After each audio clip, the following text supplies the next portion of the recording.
Women were. They were tough. They were tough. Oh my God. They're not your ordinary women, you know. It wasn't like, it wasn't Veronica's, you know, sister or her niece. It was all about like the Club 90 girls. They're so like in charge. Yeah, and all of them at the same time. Right, whether it's Annie or whether it's Candace, they're like totally in charge. And not to mention Veronica. I tried at one point to take some charge, forget it. I was shot down so fast, it was just like, okay. Yeah, they didn't want to hear it. They didn't want to hear any of that. Man, go! I wonder you even went there. You're not the director. Yeah. I would have been very happy there. A lot of women in charge. You would have been, yeah, you would have been. Yeah, spin around a bit towards me.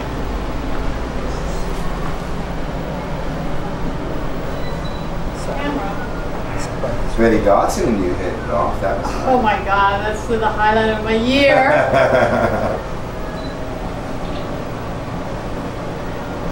Will she be making it? This thing's torture. Yeah, because it's the leather's so new. We may want to adjust that, but that's.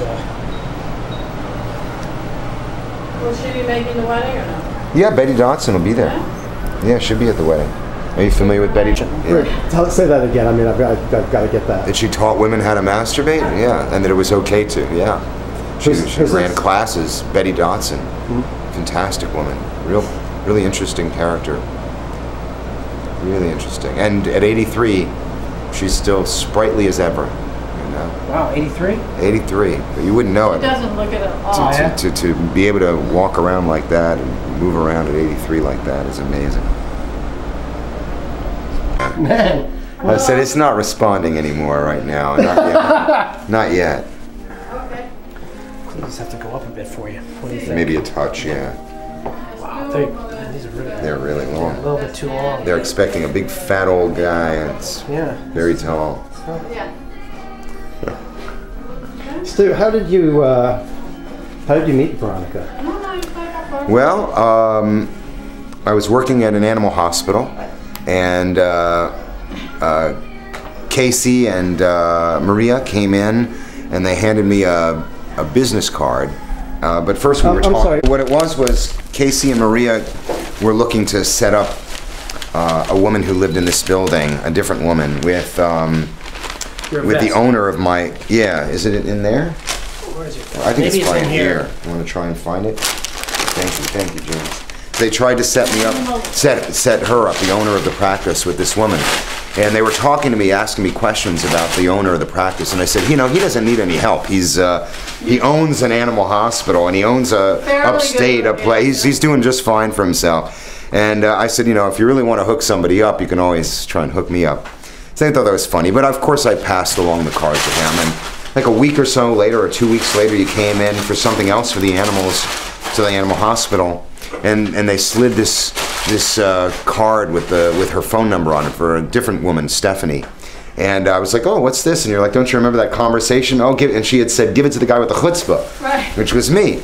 So I had a blind, I mean, to me, a blind date, who cares? You know, you either get along or you don't. You know, you meet somebody you had never met before, right? And, you know, if you get along, great, you know, and if you don't, who cares? You know, you met for a couple hours or less, you can escape, right? But this is the best blind date I've ever had, Stephanie. It was wonderful. And we wound up having a brunch, then we went from there to Lincoln Center and to a craft show, and then we went to Central Park, and then we wound up dating a little bit, you know, for a few months. And then she kind of did a disappear on me, and I got upset about that because I was like, damn, what happened to her, you know? Like, it's not like we were a couple, so it's not my responsibility, you know, or her responsibility, but still, I thought, how come she just disappeared without like letting me know anything? So I texted her about it, and so she responded, and then we did have one additional date, and I realized that the magic for me was gone. I wasn't really into her that way anymore, but I liked her, and so I had invited her to a rooftop party, which she came to, and then she was moving to North Carolina, so she did me the kindness of inviting me to her going away party, which was in this building. And I came with a friend of mine, one of the groomsmen who would be here tonight. And at that party, there was Veronica. Your tie. And oh yeah, that comes first. There was Veronica, and I sat next to Veronica for a lot of there was a young girl, I can't remember her name. She was making me veggie burgers, and she was very cute. But I don't know, she was boring. But Veronica was really interesting, and I thought, well, she's a little older than I'm normally interested in. She's a little heavier than I'm normally interested in. This is the truth. If I saw her on the street, she wouldn't turn my head. But yet, you know, as the evening went on, there was something about cross-dressing that came up, which was kind of interesting to me. And somebody had said, and then I heard very late in the evening, somebody said something about Miss Vera's finishing school for boys that want to be girls, and I said, oh, I've heard of that, you know. Anyway, we had this great conversation, and I just thought, damn, there's something sexy about her. So I asked my friend Sean about it, and he kind of said, well, I kind of feel like you know, I probably wouldn't notice her either, but you're right, she is kind of sexy. And so then this girl Stephanie was going to do this Summer of Love at the Whitney. They were going to have that Summer of Love show. It was, and several people there were interested, including Stephanie and Veronica and myself and my friend Sean and some other people that were there. And I thought, well, if we all put it together and went, maybe Stephanie would get to go to the show before she moved to North Carolina. Well, she didn't make it, but myself and Sean and Veronica were going to go. And in the meanwhile, Sean Googled her.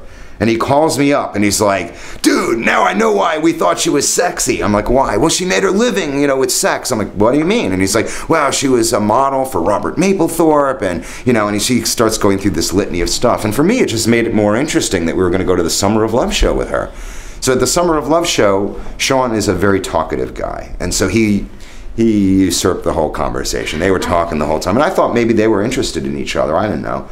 So what happened instead was, when we broke apart, Sean lives on the Upper East Side, so he, from the Whitney, it was an easy jaunt for him.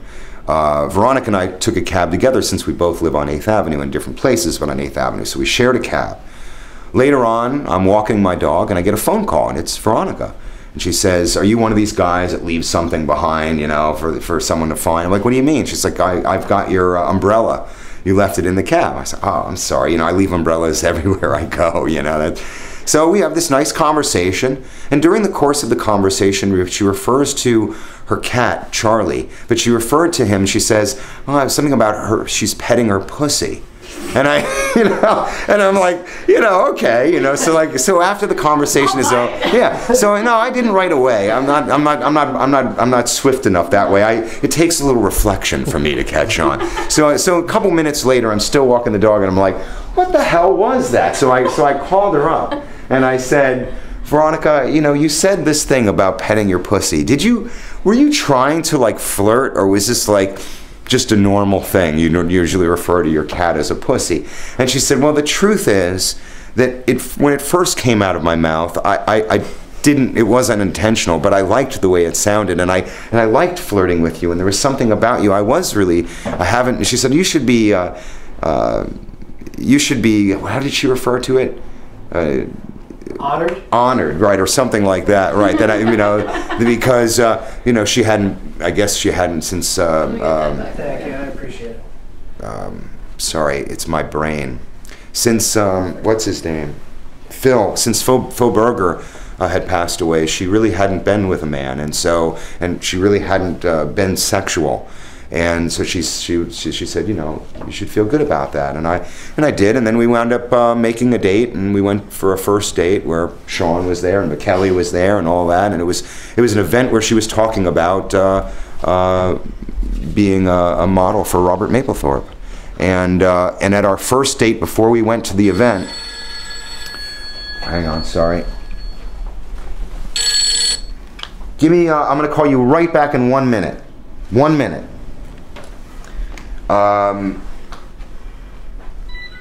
During the first date, she asked me an unusual question, but I have become a very forward person with women, and I was with Stephanie too. Like at Stephanie's date, I had said I'm bisexual and I cross-dress.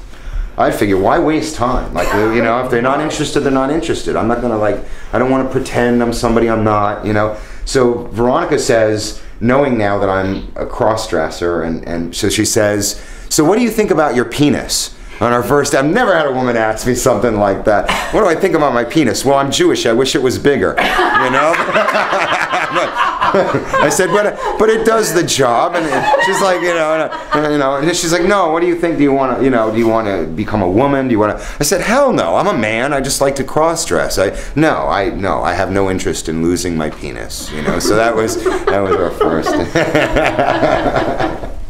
I see a point in being otherwise. I think my father maybe taught me some of that. Sorry about this. I'm not seeming to get this. Did you get real cold in this part or All right. warm? Sorry, I'm being silly here. But I don't seem to be able to get it under there. Somebody else to help me there, just to make life easy. I would start, kind of moving it back and forth, and. All right, and I can go to the window. There you go. All right, I'll take care of it at the window.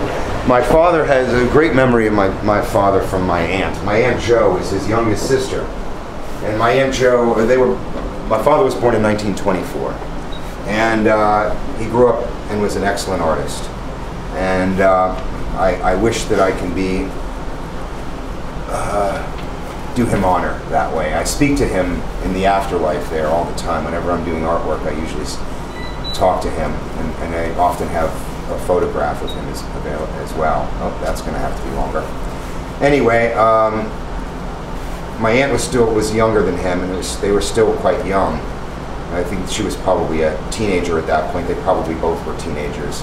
My aunt realized that she was attracted to women already, and she went to her older brother, and she said to my dad, she admitted this to him, and he said, well, Joe, let's go grab a dictionary and let's look up the word love. So he took out a dictionary and he looked up the word love, and he said to her, it doesn't say anything here about whether you love a man and a woman or what. So I guess that's too long too. So that was, I think, really quite something that somebody born in 1924 is so young would have growing up in Fort Wayne, Indiana, would have such a perspective as he did. Boy, this is one long tie. Got your tie here. You have something. There might be a little. Oh, yeah, there's a little piece of something. Yeah, he didn't want to wear anything at home. And my mother, he used to wear these little short things, these little tights, like little black things, bikini thing. And my mother was like, no. So she got him like one of these like little skirt things that just has like those. Yeah, so she little teen, The towel. Yeah, like a towel thing. And so he would wear that. But unfortunately, he was also an alcoholic. So he would come over, and my friends would be there, and he'd be there in this little thing, and then he'd interact. Usually, it was kind of nice. He was usually pretty friendly to them, but he'd bend over for things, and his nuts would be hanging out, and I'd be like, "Oh my God, oh Dad!" that was something else. All right, let me call her real quick, and then we's out. You made it.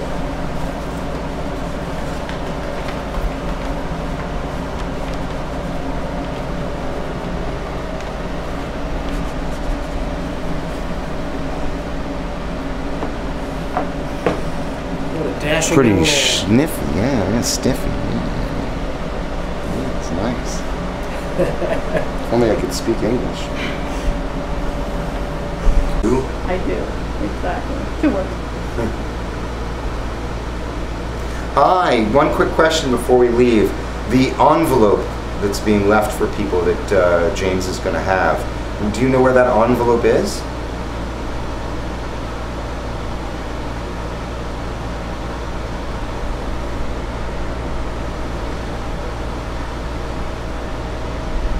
Okay, I'll see you there. Love you. Too. I'm looking forward to it.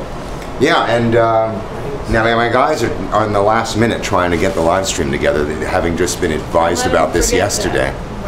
But I think they are on it. But I need this so I can actually send it to Facebook or something, so people will know. Well, thank you. I think we're pretty good. Great shape. Yeah, 12:59. Oh, well, okay. Yes, excellent. You did really well. All right, thanks for taking that. And away we go. So exciting. So terrifying.